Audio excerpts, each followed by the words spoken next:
Hello mga Yenyens! Good morning!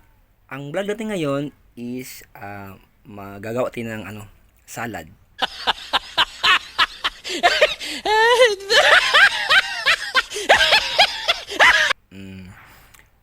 Salad, talong. Salad na talong. Okay mga Yenyens, just keep on watching.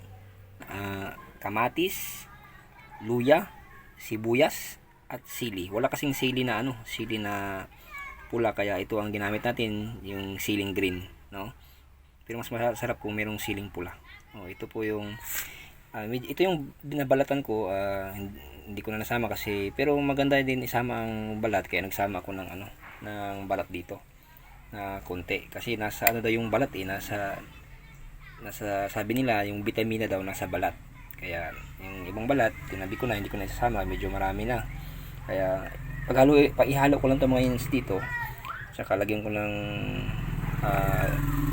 pampalasa, lagyan ko na ng bagoong. Okay mga yins, ihalo ko lang ha. Okay mga yins, just keep on watching. Ayun na mga yins, no? Lalagyan ko na ito ng bagoong, para pampalasa, no? At saka pwede ng ulamin. Lagyan nyo ng kunting bitchin din para manamis. Okay mga Yenyans, just keep on watching. Okay mga Yenyans, ito na yung salad na talong. Haluin na natin, may bagoong na yan, may pampalasa na yan. Ito na yun, pwede ng ulamin, no? Kahit meron kayong sa bahay nyo, meron kayong talong sa bahay nyo, meron kayong kamatis, meron kayong sibuyas, meron kayong bagoong, pwede nyo yung ulamin, pwede na. Mga Yenyans, okay mga Yenyans, kain na po tayo. Okay mga Yenyans, samahan nyo ako, kain na po tayo. Ito po yung tinatawag na salad na talong. Ito po yun. Okay, lagyan natin sa kanin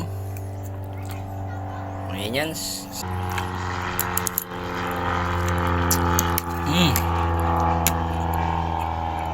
Okay, manamis-namis, tsaka manghang ng konti.